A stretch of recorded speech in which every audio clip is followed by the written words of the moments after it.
Hi, Apartment Therapy. Welcome to my townhouse in Brooklyn, New York. I want to walk you through the whole gut renovation, which we completed for $175,000. It's a product of moving so many times as a kid. Really made it so that when I got to New York, I was determined to find a place to buy. And then every time I looked at anything, I was like, who are you kidding? That's never gonna happen. You're on glue. And then ultimately what we ended up doing is we started by buying a tiny little cottage in upstate New York for, I think it was like $65,000. And that's how we started. So we bought a cottage in upstate New York and we fixed that up, and it was actually featured in the New York Times. And then I sold that and we bought another house upstate and we fixed that up and we sold that, and we just kept buying these houses and we would take those profits and just put it right into the next house. We did that literally for a decade and sold our last house, and we were able to buy this. And I was like, yeah, that's how you get it done if you don't have a trust fund. I live here with my husband, John, my son, Julian, and our gigantic brown dog, Henry. The house was built in the late 1800s and is a very typical pre-war townhouse in Brooklyn. You know, we've done the vast majority of the work ourselves and really had to do it on a shoestring budget. So we've just been sort of chipping away at it. I joked that we found the last bad house in Brooklyn because it was just like in a state of total disarray, but all of the original details were still here. Like no one had swept in and done like a quote unquote renovation. It was just totally intact the way it had been. There were layers and layers of linoleum floor. When we cleared the house out, we threw away 6,000 pounds of garbage. Like the bones were so great, but it was like it was like the 1970s had just like thrown up all over the house, and we were just like trying to like clear it all away. Ultimately, I think renovating a house like this is not for the weak of heart, right? Like it was a massive undertaking. And in my mind, again, keeping in mind, this is literally what I do for a living, right? So I understand a little bit about what can and cannot be done, and I have a pretty good handle on how much things cost. And then additionally, I've renovated a bunch of houses myself with John. So I think with demo, it's mostly about prep. And you know, like demolition is like both, it's like prep and daring. This is maybe like a large tidbit for all house renovations, which is that it always gets worse before it gets better. So like when you do demo, you like tear a thing to pieces and then you're like, well, this is the only thing worse than it was before. I found it. I found the only thing worse than that is this. Now I made that. There's a real pendulum of despair where you're like, and I've made this worse. So when you're in the pit of despair, there are a couple of things. Number one, you have to create a safe space. You have to make a zone in the house that is a construction-free zone so that like at the end of the day, you can peel off your hazmat suit and go into that other room and have a glass of wine and feel like a human. You know, it's good to know when to phone a friend. Like, so when the bathroom emptied into the pantry, I wasn't like, let's get in there. I called a plumber. Tips for working with a contractor. Number one, always add 20% to whatever they say. Not because they're like trying to cheat you, but because things go sideways. It just is, number one. Number two, always get everything in writing, 100%. Number three, be polite, be nice, be firm. Number four, get a second opinion. Okay, so wait, I thought of one more thing in terms of dealing with a contractor, which is don't just take their word for it. Like sometimes a contractor is going to tell you the answer that is the, how to say it? It's like they're gonna give you the answer that is the most like 90-degree answer. And sometimes, like in this house, I mean, quite like literally nothing in this house is 90 degrees. And like if a contractor came in here and I was like, what do I need to do to fix this house? They would have taken it down to the studs. And often a contractor is gonna give you the 90-degree answer. They're gonna tell you how to do it right. And sometimes you don't necessarily need it to be right with like a capital R. You need it to be like right-er, right? I know that's maybe a terrible way to put it, but like right-er, more right than it is right now, but not necessarily completely right, because completely right is gonna cost you a fortune and usually wipe everything out in the process. Sometimes it's worth it with a contractor to make it clear that that's what you're looking for. Actually, okay, so this is my entryway, and funnily, I kind of feel like what's happening in here is a perfect embodiment of our entire house, which is that this huge mirror actually came out of a client's house. We were doing a big apartment on the Upper West Side that was a pre-war, very traditional apartment, and she wanted to move it towards something more modern. So she wanted it out and I wanted it in, so it came home with me. But there's that. This I literally found for free on Instagram. There was a woman in Bushwick. She had been using this as a template to make like a mass production of these tables. She posted it on Instagram and I hopped in the car and went and got it. And then this bird came from Brimfield, which is a really famous antique market in Massachusetts that happens twice a year. And I went and I was actually shopping for a client and I ran into this bird and I was like, I gotta take that bird home. All right, so now we're in our living room, and this is my like spirit animal chair, my truly favorite chair. But really the thing I should show you is where our TV is kept, which I think like half of my friends think is genius and half of my friends think is ridiculous. You be the judge.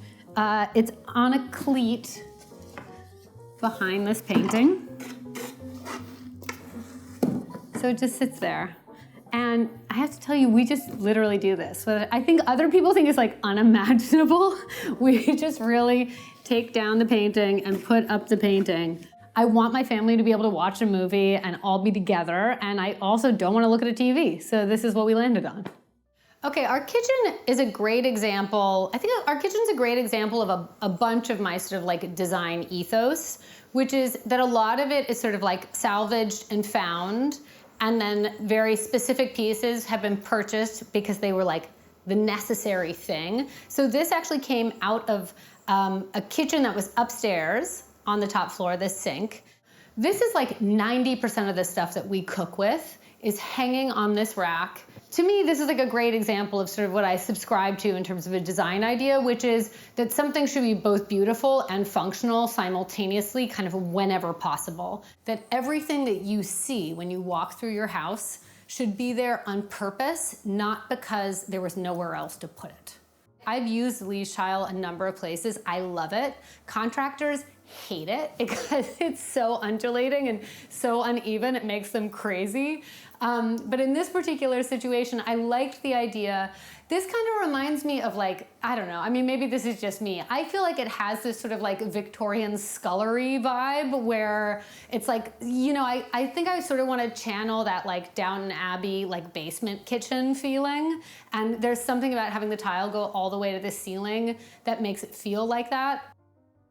So here we are, we're in our primary bedroom, and this room is like, you know, full of all sorts of good little projects as well. The bed is that example of taking a really inexpensive bed frame and recovering it to make it a little more custom. The fireplace is original, and we stripped back layers and layers and layers of paint to reveal the original marble. Stripping a fireplace isn't, you know, it's not like I'm a genius. I just literally put the stuff on and then I scraped it off and then I put it on again and I scraped it off and then I did that 10,000 times and now it looks like this. That was just effort. There used to be a closet here that was really like throwing off the symmetry of the room, and so we removed the closet and then added the dresser. These doors are sort of, they're kind of like the anomaly in this situation, which is that this room has a door to the hallway, and then also this pair of doors that leads to this sort of internal hallway. And most of the time, John and I are in here and no one is on this floor. Julian sleeps upstairs. So we can leave these open and kind of come and go to the bathroom. There's a whole sort of system of closets along this wall. So this sort of becomes like almost an extension. It almost is like more of a suite. Okay, so this bathroom is, it's actually like just like brimming with hacks. So let me tell you some of them. So the first is, the tub is actually, again, Facebook Marketplace. I bought it for $100. It's called a coffin tub, and it's got a wooden surround and a copper lining, and it is like heaven on earth to shower in. It is so great. But the hack part of that is that the shower head, this whole rig actually comes from Amazon, and it's like $160. And I swear it is like the nicest shower I have ever showered with, which is interesting, right? Because like I do this for a living and I'm like constantly doing bathroom renovations with people where we're spending like $2,000 on a shower head. This is $160 and like I put it everywhere now because it's so great. Like the pressure is amazing. I love it. The aesthetics of it are perfect.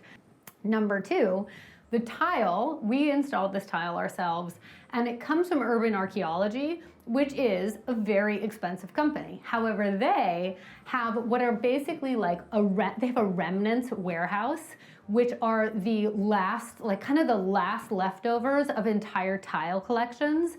And if you email them, they will send you like a written spreadsheet of all of the leftover remnants they have and how many square feet of each one they have.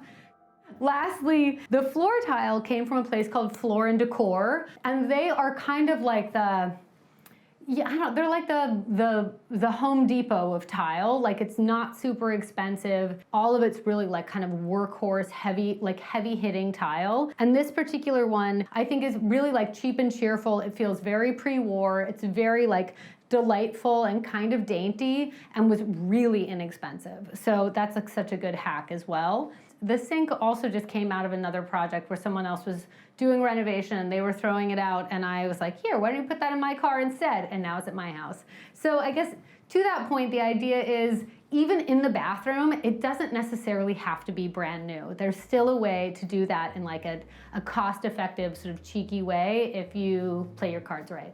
This is our last project and it's a little tiny bathroom on the 3rd floor. And what happened is I was driving on the Upper East Side. I drove by this junk lugger's truck and this dude was throwing these like huge boxes of, I could just see like colorful prints and they were like going into this junk lugger truck, like going up like, you know, like confetti. And I was like, what's that? So I like stopped the car, jumped out of the car. I was like, wait, I'll take them, don't throw them away. And the guy was like, you're not allowed in my truck, ma'am. And I was like, come on, let me get it. So he got in this truck and pulled a bunch of them out of his truck. And I ended up with like 2 huge boxes of these books of French costume prints. And they're like hand painted, they're so insane. And I looked at them more closely and I realized they would make incredible wallpaper. Ooh, okay. I think my philosophy about home is I want it to feel like it's full of curiosity and interest and that it is sort of like thoughtfully created, right? Like that it is an accumulated story. What I've learned from living all over the place, I think, has more to do with curiosity and adaptability. Whenever I travel now, it feels like this incredible opportunity to collect not only experiences, but also just like knickknacks and art and fabric and pottery or whatever, so that my house is like a story. My house is a timeline of all of the things we've done and the places we've been. But as a result, when you come in here, it feels very inhabited. I think you feel that when you walk into someone's house, if that's the way they've decorated, and hopefully that you feel that here.